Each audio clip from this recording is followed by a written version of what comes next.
Can I ask a question, right? Like, it's morning there and you're, again, in your morning T-shirt and hair.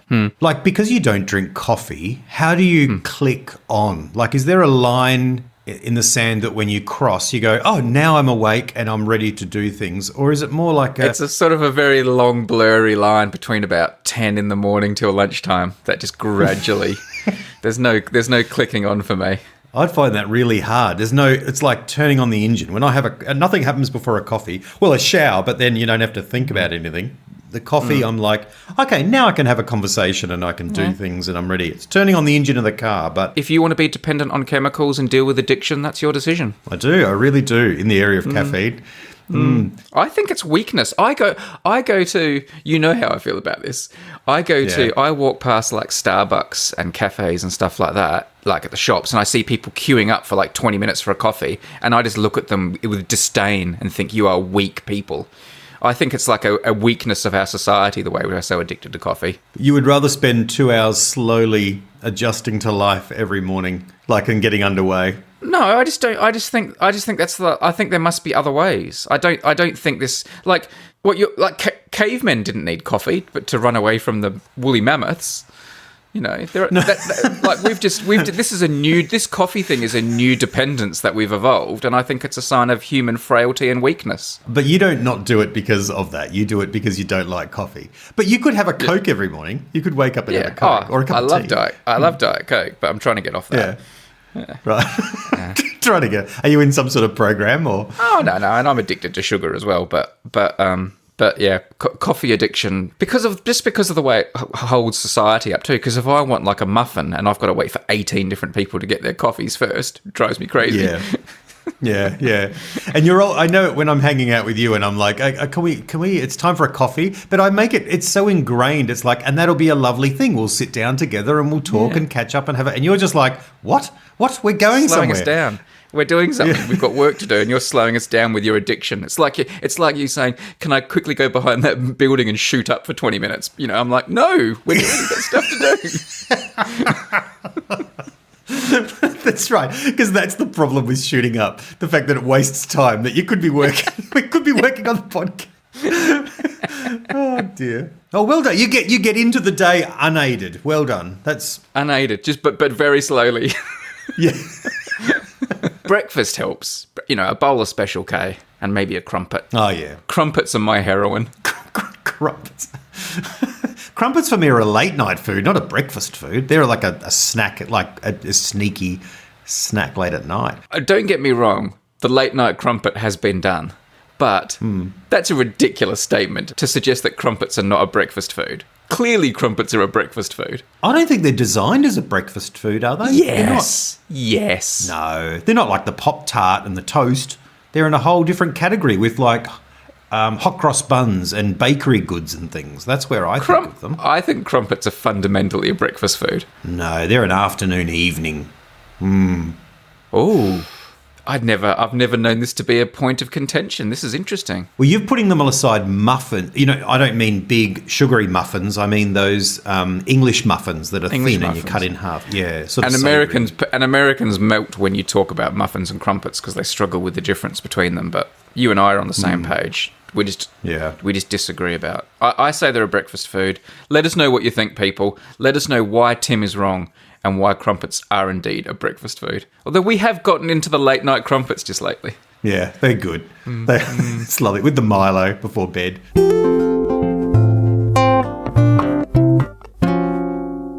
Now, parish notices. You were sent something of tremendous interest. This is one of the best pieces of unmade podcast-related media I've seen in a long time. Oh, it's quite amazing, really, in terms of spotting. What it was, a friend of a friend sent a footage of dash cam footage. You know how you have on YouTube those dash cam, lots and lots and lots of clips tied together of people driving along with dash cam accidents and moments being caught, close calls and things like that. And they can become very addictive to watch. Like a little clip show sort of thing, isn't it? Like a, montage, greatest moments. And this one that was sent to you, I believe, was from a particular show called Dash Cam Owners Australia. I mean, a lot of these, you're sort of hoping for the real near miss or something pretty exciting when you're watching one of these.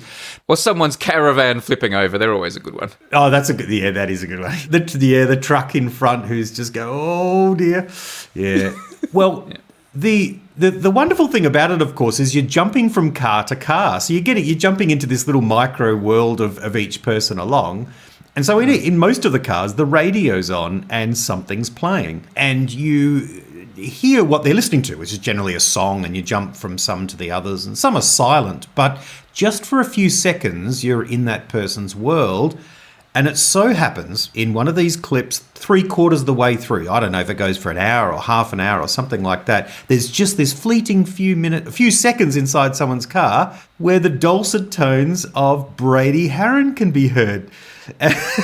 Just incredible. They're listening to the Unmade podcast. And I come in at the end with a "that's right" or something typically banal. Inane. And then it's gone. Then we're on to the next dash cam. But it's just like, hang on a second. And this person who had only been listening for a little while picked it up, was watching the show and just went, hang on a second, hang on, that's familiar. And then went back, and there you have it. Just a few fleeting seconds of Haran and Hein. And we do what we can to either find it, if it's possible, or if not, replace it with something close enough. Ah. Can I give you an example? Okay, give me an example. Because And just so people know what happened, a car was coming in from the other direction. It looks like they were going through an Australian sort of country road, like in the hills, and a car coming in the other direction veers onto their side of the road. And they, while listening to the Unmade podcast, still have the capacity and attention to spare to basically swerve off the road a little bit and avoid getting smashed in some terrible head-on collision. It was a near head-on, but maybe it was our podcast that kept this person alert. But I don't know. But what we maybe yes.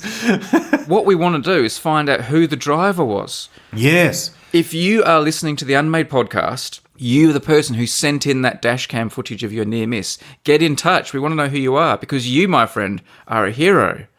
Not only did you do a heroic piece of driving, you did it while listening to the Unmade podcast. I emailed the guys from Dashcam Footage Australia or whatever, but they haven't gotten back to me. They probably think we want to put in some kind of copyright claim or something, but Yeah. but we don't. We just want to celebrate these heroes. So you think this person is the hero? See, I would have thought we're the heroes. We've played a role there in saving their life. I mean, I didn't want to say that, but I think it's kind of implicit. Obviously, when the Australia Day honours come out, that's what will be made clear. We probably don't need to play it up too much now. No, I think just let the audio do the talking. Let Brady do the talking.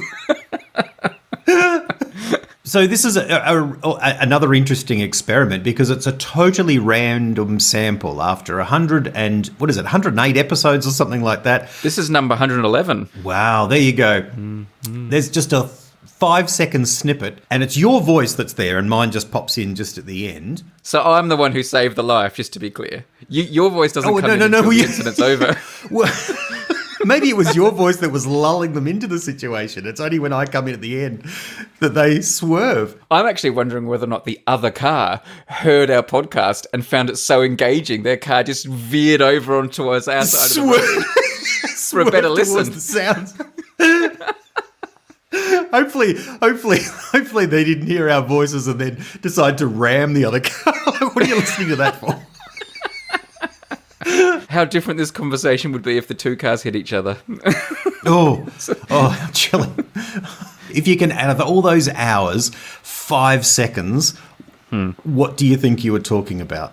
Either the sofa shop, moons, or spoons. That's about it, isn't it? That's it. Yeah. You've got a better than average chance of being one of those. Took any 5 seconds at any particular time. What was I talking about? I don't know. I can't remember. Oh. I generally, I switch off when your voice comes on, even when it's on a dash cam with a major accident happening. Didn't you commission one of our super fans to figure out what episode it was from? Yes, he did. And so superfan Micah was put on the task. He's also a stakeholder, I believe. And Micah was able to figure out that it was episode 103, KFC Anonymous, at the 25-minute and 53-second mark when the incident happened. Thank you, Micah. So you too can go to that exact point and swerve close past another car and relive the experience of this person. Do you think maybe just when we're doing podcasts now, we should just at random points go, watch out, watch the road. I definitely think we should just do. I definitely think we should do. Wake up! I'll tell you what's really distracting to have on radio and podcasts, and that's car sirens, like horns, car horns and stuff. So maybe we should just drop a few of them in episodes just to keep drivers alert. Oh yes, good idea. Well, anyway, I thought that was. Firstly, that's a wonderful, unique little feature, but an incredible find by this person to pick it up and to identify. Wow. It was a good spot by the person who was watching Dashcam Owners Australia. If the people from Dashcam Owners Australia will help us get in touch with the provider of the footage, please help us. Or if you are the provider of the footage, well, get in touch. Well, firstly, I would say stop, pull over carefully, then pull out your phone, look us up and get in touch. No, that's wasted time. Do it now while I'm driving. while you're driving. Goodness gracious. Maybe the person driving the car was not listening to the podcast, but they were watching the YouTube version, and that's why they had the near miss. Last episode, Tim, I had a podcast idea which I called Bent, which was all about the idea of finding out people in various occupations who are a bit corrupt and who in different occupations are the corrupt people and how can you be corrupt in various occupations. And we had lots and lots of messages as a result. I thought I'd share a little bit of it. Nice. Go ahead. Proceed. I will make a quick call out to Caulfield Dream on the subreddit, who wrote a really long message, so I'm not going to read it all back, but if you want to go to the subreddit and have a look, Caulfield Dream is an audiologist who is someone who fits hearing aids and cochlear implants, and they had a lot to say about bent people and corruption in that industry and people who try to sell you hearing aids when you don't need them, or upgrade your hearing aid when you don't need the posh version. So if you want to know a lot about bent audiologists, go and check out Caulfield Dreams. Wow. Reddit comments. It was really interesting. Also on Reddit, Box Pop Challenge wrote, in regard to bent professions, I work for a catering company and drive a food truck. It's basically a kitchen on wheels. You drive up to your accounts and serve people food. Oh boy, let me tell you, my boss takes some shortcuts to make a profit. First of all, there's only a 30% chance the food you're getting is actually fresh. We are allowed to heat the food up 3 times before throwing it out. Oh no. Imagine you make dinner, put away the leftovers, then heat up the leftovers 3 times over a period of 10 days before eating it. God. And no, there is no discount for second or third heated food. Also, since inflation has reared its ugly head, they have extended the sell-by date on the meals by 3 days, which gives us a total of 10 days before we throw the food out. So there is a chance you'll be served 10-day-old food that's been heated 4 times. Sounds appetizing, right? I'm surprised we stay in business and aren't shut down by the government. So there you go. Bent food vans there. I reckon I know that food van. Of all the food vans in the world, I reckon I've eaten from that one. I reckon I've eaten from various vans like that. Here's one from Zooming Owl. I'm in the speedrunning community, and the Bent podcast could cover cheats in speedrunning. By the way, Tim, speedrunning is not people actually running. This is like on video games where like, you know, can you complete this level of Mario in the fastest time? Oh, right, yeah. Yes. There's been a bunch of videos on cheaters and how they try to cheat, whether it's splicing, editing, game code, or replaying a recording of a run aided by frame advancing tools. So speedrunning, bent speedrunners. Tro2339 said one of the worst cases of bent professionals are firefighters who become arsonists. Oh, yes. I've heard of a case where a part-time firefighter in my country was caught doing arson so that he'd get called out to the fires and thus make some money to pay off some gambling debt. Part-time firefighters here usually get paid for a minimum of 2 hours of work for a call-out, even if it only takes half an hour to solve. I like the idea of solving a fire. So he'd mainly do container and trash can fires, but he eventually got caught when the fire spread to a house where an old lady only barely got saved by the firefighters. Oh. It's always a firefighter who's the arsonist in movies and stuff, isn't it? Like, Yes. Remember Backdraft in the 90s? That film? yeah. That was on the similar word, yes. kind of premise. oh, Spoilers. yeah, Backdraft. That was amazing. And finally, I will just do a call out to Some Jeff, who's one of our long-time stakeholders. Not Tall Jeff. No. We've got Some Jeff and Tall Jeff. Some Jeff, and I'm not gonna read Some Jeff's message because I'm not entirely sure he should have written it. But basically, he was dishing the dirt on a bunch of people in his church. Oh, no. And it was all sorts of juicy scandals between men and ladies and people who weren't counting the offering and all sorts of stuff. So Oh, some Jeff was dishing the dirt, but I'm not sure we'll get it cleared by the legal department. Oh, dear. But it was it made for Hang made on. for fun. Some reading. Jeff's been coming to our church lately. What's going on? Some Jeff is not a member of Tim's congregation. I'm sure no such scandals would ever occur at your church, Tim. They will never come out. Okay. No.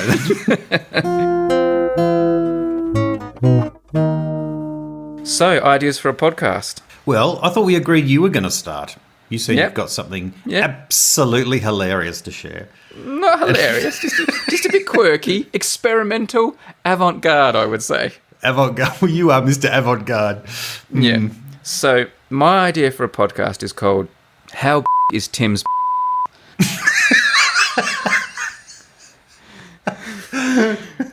Now, This is another one with dash cam footage. now that is not the idea of my name for my podcast, and there will be some strategic beeps there because the actual idea for my podcast is called, I think I want to call it Redacted, and this is a podcast where you talk about stuff, but you use a very liberal smattering of beeps and censoring to suggest maybe you're talking about things you aren't talking about. And my main reason for doing this is because I just think it will be funny. But you could also make it like a game, and you could have can people guess what the beeped words are and things like that as well. Like what is the redacted word?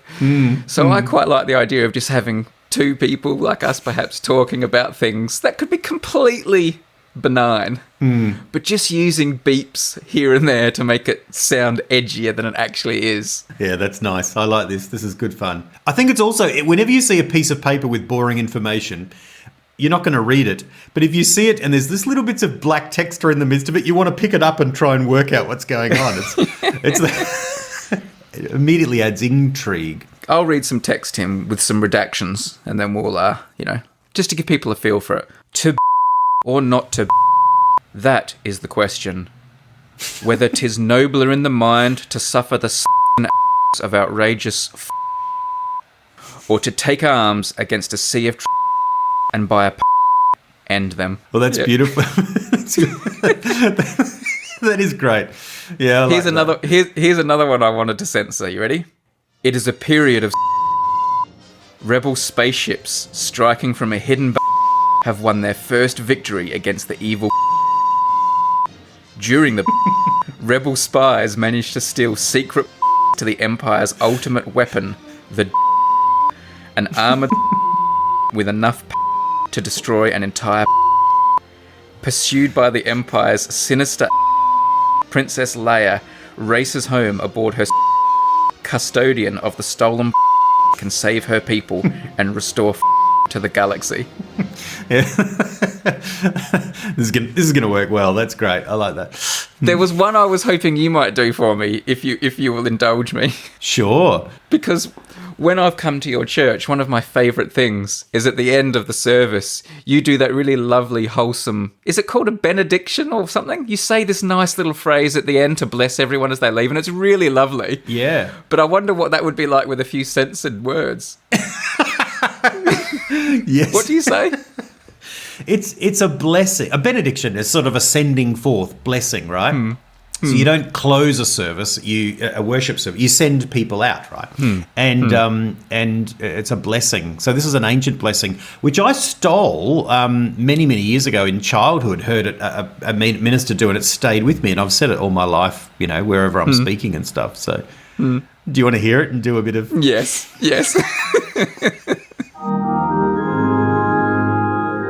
And now may the Lord bless you and keep you. May the Lord make his face to shine upon you and be unto you, in your and coming in your lying down, and in your labour, in your leisure, in your laughter, and in your until we all come to stand before Jesus on that day where there is no sunset and no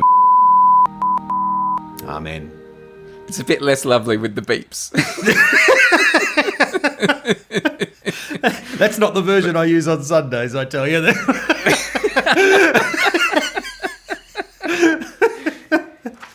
And there was one more that I had an idea for that I thought might be quite fun. And I thought it might be more fun if you read it than me, because you know it better than me.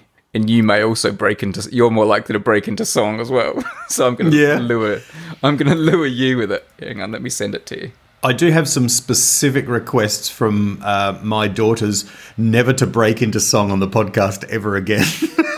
There's no chance. There's no chance. No way. I just love it. You can't hold back the tide. No.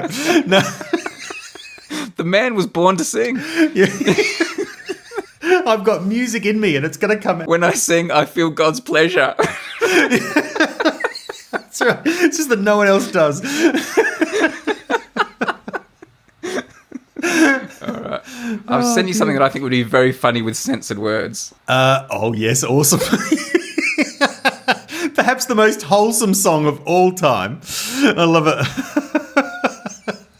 Raindrops on and whiskers on bright copper kettles and brown paper packages tied up with these are a few of my things.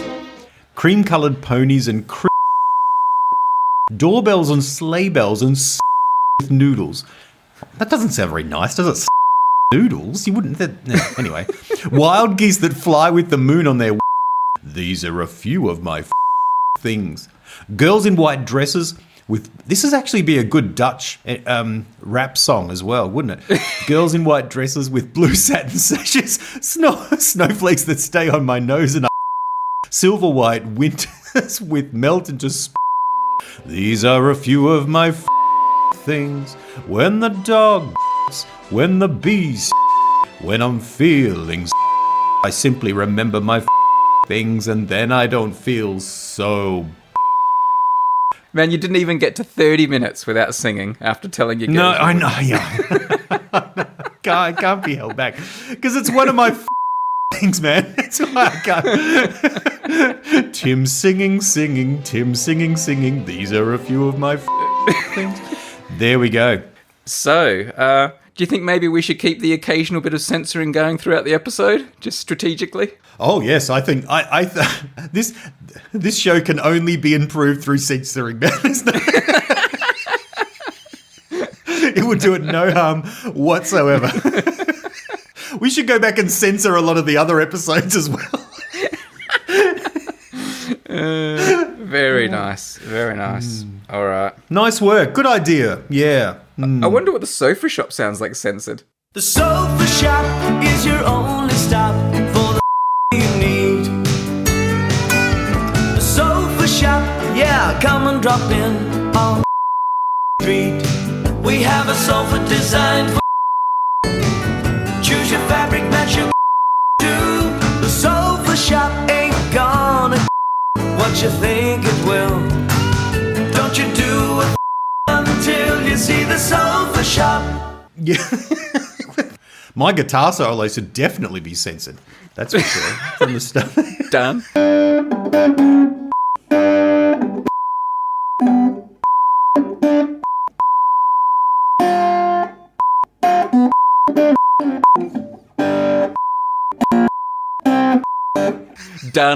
Done. Well, we're not going to the name Storyblocks. No. Storyblocks. I have amazing news, Tim, about Storyblocks. I'm so excited about this sponsorship message. Seriously. I don't think I've told you all about this yet. Just so people know what Storyblocks is, it's this demand-driven library of royalty-free 4K and HD footage, After Effects templates, music, images, sound effects, all that kind of stuff that you can download from their library and put into your own without paying royalties. You just pay this one flat monthly fee and then you can just use all this stuff. It's an amazing resource, really important. I use it all the time. They got subscriptions for all budgets, including their unlimited all access, which is the one I use for the unlimited downloads. Go to storyblocks.com/. Oh, I probably shouldn't have censored that. That's storyblocks.com/unmade.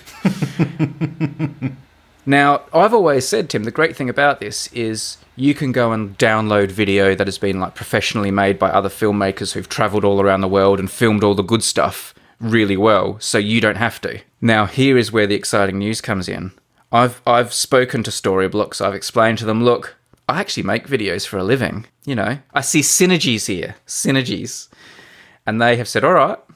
And they have actually taken me on and are going to allow me to film some footage to go into their library that other people can then download and put into their creations. Whoa. So I am now part of the that team of legends that Storyblocks use to film this stuff all around the world. So I'm getting ready to film my first things for the Storyblocks library. Wow. Maybe yourself or some of the civilians out there would like to suggest things they'd like to see me film for the Storyblocks library. I'm open to requests, and I will then be submitting it to the magnificent archive for use around the world. I'm very excited about it. I bought a new when they gave me the thumbs up, I even bought a new camera. That's how excited I was. All right. You're on assignment. Can I just to be clear then, so is it like you just film stuff, this is cool, and you send it to them and they go, yeah, we'll put that on or we won't? Or do they send you like, okay, we need 2 rhinos talking to a giraffe, go and find it? They have not given me any specific things. I think that's up to me, what I do. I've got lots of things in my head already. But I think I'm well placed to do this because I use Storyblocks archive material so often. I have a really good feel for things that I like and things that I use a lot and things that are useful. So I think I'm going to be really good at it. And I'm already thinking in my head, no, don't bother with that because I don't imagine creators will want that as much as they would want this. I'm already kind of just playing it through in my head. But I'm really excited about it. I'm really excited about the idea of perhaps some civilians becoming Storyblocks, like, you know, users and then using some of my footage. Yeah. Or just like hunting through Storyblocks for my footage. Will you need actors or models for any of your work? You can. You obviously sometimes you do. You have to get that person then has to sign a disclaimer. But I'm sure you'd be willing to sign one for me if I used you. Oh, mate, I sign disclaimers every day. Yep. Disclaimed. That's right. Maybe next time you and I are in the same country, we could film some. You could be like the model man in my things. You know, handsome intellectual sips coffee. That kind of thing. Yeah, I'd happy to feature with someone like that. Yep. Yeah. We could do it right now. Like, surely people are looking up Storyblocks for blurry footage of Guy on Zoom. Like, come on. The funny thing is, I'm thinking with the Storyblocks footage, I'm going to really have to lift my game. And so when I do stuff with Storyblocks, it's going to have to be better than the stuff for my own videos. But anyway, get in touch. Let Tim and I know what you think we should be adding to the Storyblocks archive. And also, get on there. Become a Storyblocks subscriber. Join up. Storyblocks.com/unmade so you can have access to all this incredible footage and my footage soon that you can put into your own creations. It's a really good resource for anyone doing anything creative. Oh, that's good. We'll be able to get it legitimately rather than just ripping your footage off YouTube like I do now. This is...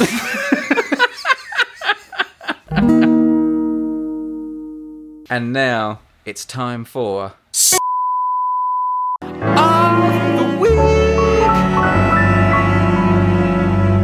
Just before you go, Tim, just before you go into your deep voice, I saw you limbering up the vocal cords. I just want people to know, Tim does Spoon of the Week pretty much every episode, and I reckon 7 out of 10 episodes, just as we start recording, I say to Tim, have you got your spoon ready? And he's like, oh, I forgot. What is it going to take for you to remember that Spoon of the Week is a segment, Tim? I don't know. I don't know how more high profile we could make spoons in our podcast life. I'm just sending you a photo of it now. But tonight, you're right, I didn't think of it, and at the last minute I grabbed one out of the pile, which is still a very substantial pile of quality, I should say. So anything you grab off the top is going to be good. It's like a pile of diamonds. Just because it's a pile doesn't mean they're not diamonds. So, No, exactly. And this one's from Hobart, Brady. This spoon. Now, this is perplexing because I had not been to Hobart. until my honeymoon. But this comes from a collection well before then. So obviously my parents did, but they didn't go to Hobart in my lifetime. So the only solution must be that I can deduce is that they must have done it between the time they got married and before they had me, which was 1 year and a bit, 1 year and 1 month. And but in that time they had their honeymoon, and they wouldn't have been able to afford to do another trip as well as that. So one of them must have had it from before they were married, from the single years, and I have no knowledge of either of them going to Hobart during that time. This is a real mystery spoon, a mystery Hobart spoon. Is it impossible that it was a gift from someone else who went to Hobart and then gave it to them? I know that old people did this back in the day, but that does seem a bit ridiculous. I mean, it's not like you're going to Disneyland and bringing something back. Going to Hobart. For those that don't know overseas, Hobart is the capital city of Tasmania, which is a state, the southernmost state. If you can picture Australia in your mind, it's the very southern little island just above Antarctica, really. It's not very highly populated. It's absolutely beautiful, like New Zealand sort of beauty. And it's got on this spoon a picture of a cat and a fiddle, or a violin, which doesn't make any sense either. Is that like the logo of Hobart? Because it looks kind of like a shield or an official crest. Is it possible that It does look official, a cat doesn't playing a fiddle is the official logo of Hobart? Let's have a look. Hobart.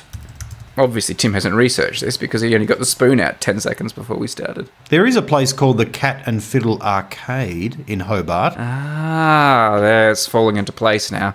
It's all falling into place. They may have gone there, whoever bought this. Oh, yeah, there's this like... parents. Yeah. Cat and... Oh, it looks like there's a clock called the Cat and Fiddle Clock. Oh, yeah. Famous Some famous clock. Yeah, okay. All these secret Hobart stories. You're a big fan of Hobart, aren't you? I remember you going down to Tassie and liking it. Not really. We did a trip around Tasmania that I quite enjoyed. I don't really remember Hobart very well, but we went to Port Arthur, which is an old convict colony near Hobart, which I was really impressed by as a kid. Yeah, it made a big impression on me. I can't say I'm very familiar with Hobart itself, the city. It's right down the bottom of Tasmania, on the southern tip, so it's like, it really is last stop before Antarctica type territory. Anyway, there we go. Nice. I've got a spoon from there. You got a spoon? You have? Yeah, I do. With a cat and a fiddle on it. And you went there on your honeymoon.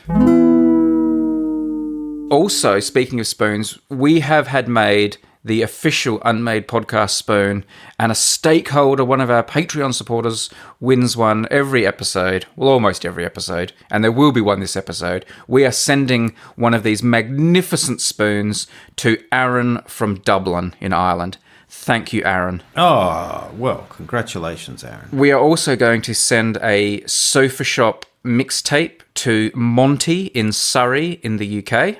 And we will be sending a handful of Spoon of the Week collector cards to the following people. First of all, this is unbelievable. I think this is the third episode in a row that Tyler from Iowa has been spat out by the algorithm. Wow. So yet again, Tyler from Iowa is a winner.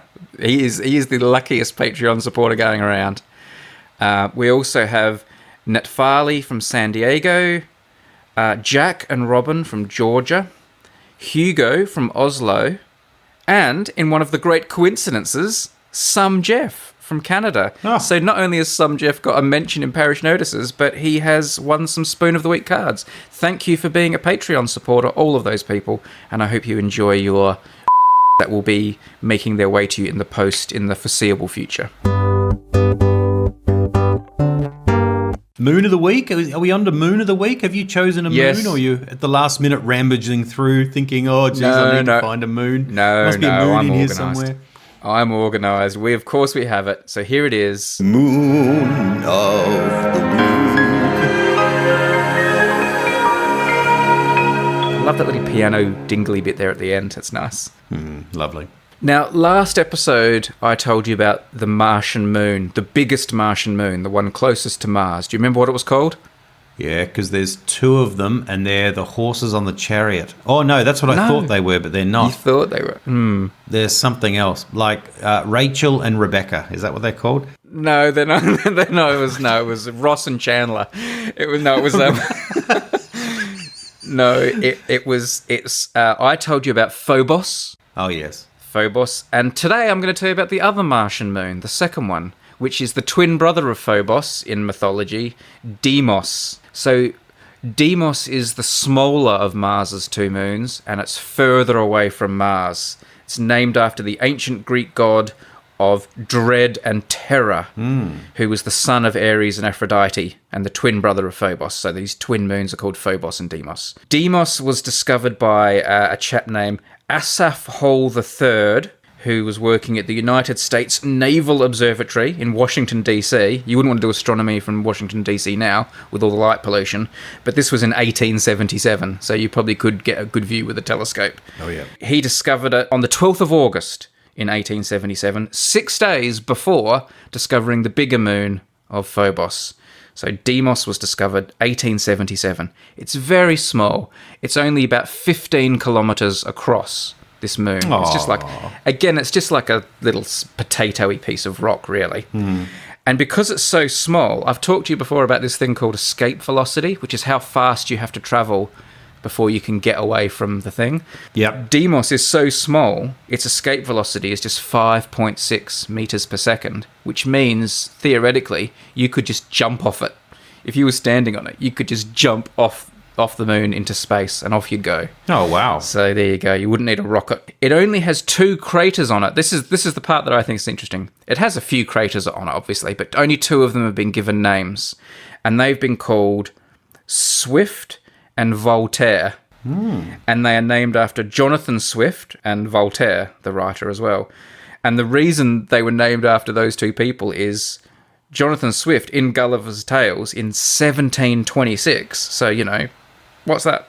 150 years before the discovery of the moons, predicted Mars to have 2 moons. Wow. Predicted in Gulliver's Travels, or just happened to say it one day at the pub? Yes, in Gulliver's Travels, yes. Oh. And Voltaire did the same. In 1752, wrote a short story predicting that Mars would have 2 moons. So the 2 craters on Deimos, named after Voltaire and Swift. As I said, Deimos is tiny. If you're on the surface of Mars, it actually just looks like a little star. Like it would look like a star, or like Venus looks from Earth. Just a little bright light point moving slowly across the sky. Because it's so small, not because it's so far away. Yeah, Exactly. right. It's not even that far away. It is further away than Phobos, but not that far away. But yes, tiny little thing in the Martian sky. The second moon. Phobos, Deimos, the 2 moons of Mars. We've done them both. There you go. Moon of the week, job done. Oh, nice work. Nice, concise introduction. Kept me interested all the way through. I think you're really improving. Well, you just like them short, don't you, basically? Oh no, I get interested in them. No, I am interested. Also, we would like to thank Hover for sponsoring today's episode. Hover are a magnificent long-term supporter of the Unmade podcast. This is the domain registrar of choice. If you're registering a domain, phobos.com, deimos.com, whatever you want, timhine.ninja being the classic website, go to hover.com/unmade. Easy interface, great prices, all the domains you could want, all the add-ons and extras you could need, but they keep it simple. It's not complicated. They make registering a domain so easy at Hover. You will also get 10% off your first purchase if you go to hover.com/unmade. I just think so highly of them. I actually, even just last week, I've still got a few legacy domains with other registrars that are far inferior and hard to use. And just last week, I was moving a few more of them over to my Hover account because I just love having them in one place where it's so easy to manage them and do all the things you need to do. Hover.com/unmade. Simplicity is the beauty of Hover. Are you going to be working for Hover as well? Are you creating domain name ideas for the Hover? And I would sending them love in? to. I'd love to. I'm open to it. I haven't entered those conversations yet. I don't think I've got quite the same skill set for Hover that I do for Storyblocks. So I'm not sure that I could work for them, but I'd be willing to because I love them. I think they're a top-notch company, and they're huge supporters of our podcast. They actually really enjoy the podcast too. They like listening. They especially like listening to the Hover ads, funnily enough. But they do enjoy them. So, hello, Hover. Hope you like this one as well. the next time there's a dash cam footage with a little bit of audio, and there's a hover, it just happens to be during the hover ad or something, then we'll get a bit suspicious about the marketing department there. Yeah. Thank you, Hover. Check them out, people. It's a really good resource, and like I said, it's one that Tim and I actually use. You don't get a better endorsement than that. It is. I needed help with launching our recent website. I needed help in a few areas, well, a lot of the areas, and particularly with the technical side of things, getting it up. But the domain bit, I did myself. I was like, oh no, this is easy with Hover. Did it all myself. Felt very proud. There you go. That is actual proof that it's idiot proof. There you go.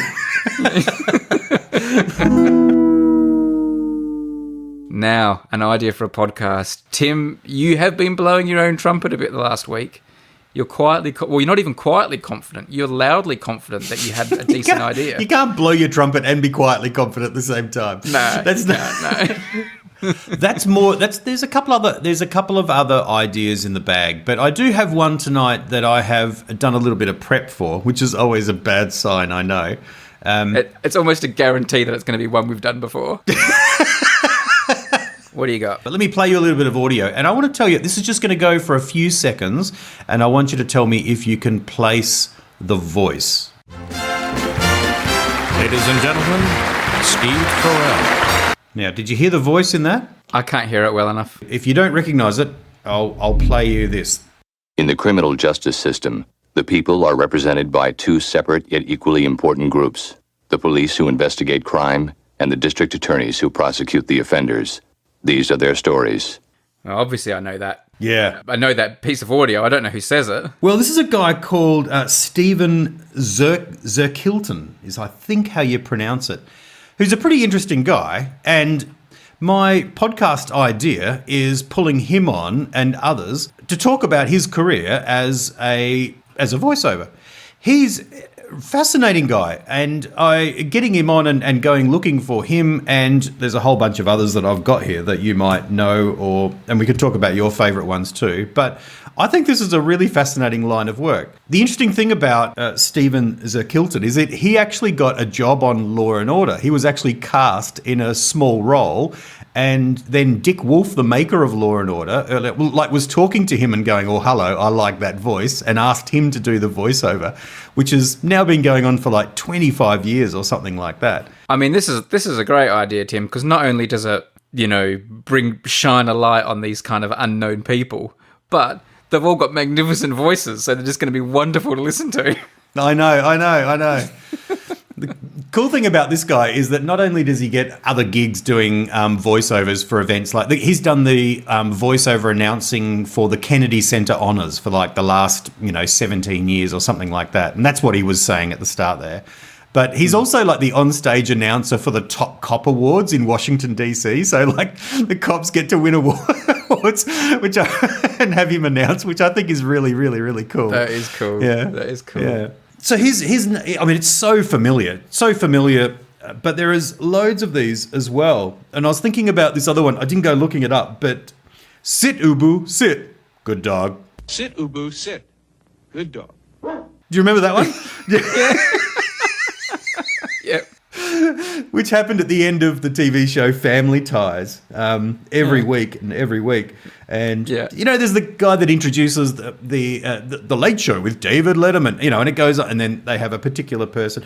They're all over the place, these voices, and they're so familiar, and some of them are known, but some of them aren't known. And I thought getting them on and talking about how they came to discover they had something like a really unique voice would be something that was really quite interesting. Yeah, or just people who are famous for their voice, like James L. Jones, or people that have done You reminded me with Sit Ubu Sit. I was at a museum in Edinburgh recently of musical instruments, and they were just showing me all these quirky and interesting musical instruments. And then she showed me at the back of one of the cases, with no label on it, nothing special, it wasn't made a big deal of, was a gong.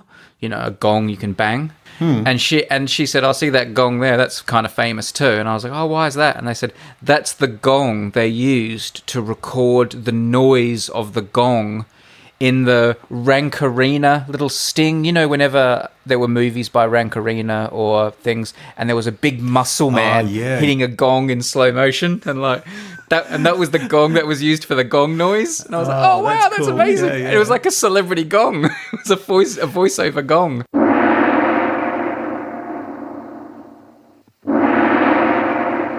It wasn't the gong in the video, but it was the gong that they used for the noise. So you saw, and I've heard that gong dozens and dozens of times in my life without realising it. Hundreds of times. Yeah. There's a couple of really great Australian ones. There was the legendary introduction to Sale of the Century, which, Sale of the Century. Sale of the Century. But this was a bit unique because right at the end, this was a game show in Australia, and I think we've mentioned it before on Unmade, but right at the end, there was some closing announcements at the end, naming the sponsors and those sorts of things. But then it concluded with Pete Smith speaking. So the announcer actually signed off with his name, and that became kind of legendary as well, doesn't it? This is a Grundy television production for the Nine Network Australia. Peter Smith speaking.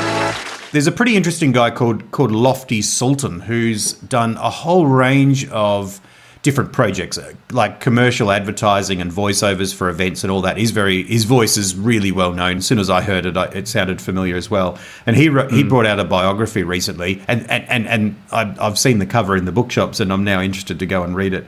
But he's really interesting because he gets the job. So many of these folks get jobs because they have those lovely, deep, sort of resonant voices. A farm life. It's a life measured in seasons past. But he's actually a dwarf. He has dwarfism.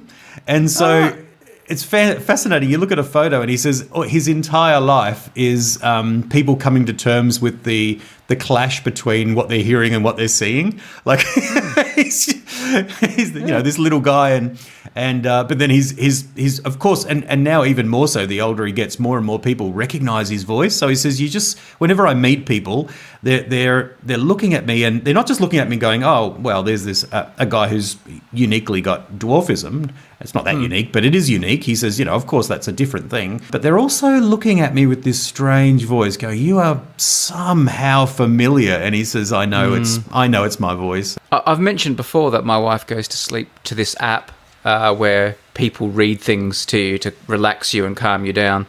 You're going on a train journey on the Siberian Express. Out the window, you see the mountains, and she's got there are 3 or 4 different main narrators on the app, and she has her favorites, and we know their names and talk about them, and she's like, oh, I think I'm going to have a bit of Eric Bra tonight. They're like real household names in our place, and occasionally you look up a picture of them and it's like, oh, that's not what I imagined him looking like, or oh, that's exactly what I thought he'd look like. But yeah, there are a few sort of celebrity voices in our house as well. No, that's nice. Are you a fan? There are shows where you come back to a new episode and there's a voiceover standard that says, last week on XYZ. And you get used to that voice. It becomes a familiar, trusted voice. And often you just want to skip at that point these days anyway. But there is also the trend of one of the characters from the show doing that voice every now and then. Of course. That's more common, I would say. Yeah, well, I'm not sure I'm a big fan of that, to be honest. I mean, I know it's efficient use of them. It's like they're on the payroll, so why not use them? But there's kind of breaking character at that point. They're suddenly working and they're breaking the fourth wall, talking about the show rather than being in the show. Like, here's a character I'm playing today. Oh, hey, put down that gun. It's totally wrong. Do you have a problem with the West Wing characters doing the previously on the West Wing? Yes, I don't like it at all. No, it takes me outside of the show, just when I want to be immersed in it. That's fair enough. I respect that. I'm watching a show at the moment with my wife called The Last Kingdom, which is, some handsome Viking, doing amazing things in England, and he does the introductions at the start, and he's like saying, I am Uhtred, and this happened to me, and then I found out my sister had been kidnapped, and then I fought in a great battle, and that's how they do the recap. And he's so obviously reading it, and I feel the same way. I'm like, it suspends disbelief, because it's like, well, hang on, why is he talking to me? He's some warrior in the past. He can't tell me what's happened previously in the show. Yeah. My name is Uhtred, son of Uhtred, the rightful heir to Bebbanbar. We shouldn't be resorting to this, especially when Morgan Freeman is still alive and available for work. I mean... Well, another classic where you never ever see the voiceover artist, of course, is The Wonder Years, where Daniel Stern, is Kevin Arnold's grown-up voice all the way through The Wonder Years. Yeah. I love that. It's his adult self as a whole other character there talking to you. I like that. Good one. And all the movie... Remember movie trailers used to always have voiceovers? And then that just went out of fashion, and now it happens pretty much never anymore. It used to always be the thing, you know, in a world where... In a world that needed a hero. And all that. And they'd talk... This summer... Yeah, that's right, yeah. This summer, Columbia TriStar invites you to come to, you know, and Jurassic then Park. But then it kind of got a bit meta and ate itself when that Seinfeld film used the guy that does the voiceovers. Remember there was that famous trailer for some Seinfeld film, the film that Jerry Seinfeld was doing, not Seinfeld the TV show, and they used the guy that does those voiceovers, and he's in a voiceover booth, and they're trying to get him to speak normally and just do the trailer for them, but he can't help himself, and he can't help just exaggerating everything and making it in a world where laughter was king. In a world where laughter was king. No, in a world, Jack. They wanted his voiceover. He is doing the voiceover. He's playing himself because he was the most famous voiceover man in Hollywood. So they got him, and then they've got him in the booth trying to get him just to do a nice normal voiceover, but he just can't help exaggerating everything. In a land that... No, in a land either. In a time... I don't think so. In a land before time. I'll play a bit of it, and I'll put a link in the show notes. He was like Mr. Movie voiceover at the time. He did all the voiceovers. Everything you know is wrong. That's wrong. In an outpost. No. On the edge of space. I think maybe they went away from that, maybe because of that, but also because it does sound very authoritarian, doesn't it? And the culture has kind of changed a little bit from having, you know what I mean? Like, here is Mr. Male Movies, and very masculine, very masculine, yeah. It's very different these days. All right, man. Well, I think we're pretty much well done with this episode.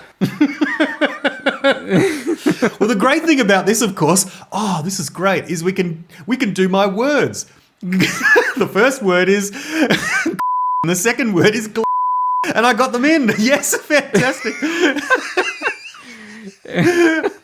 He did say them, girls. He did say them. I just beat them out. I did say them. They are. They're written. Look, they're written here, and I said them.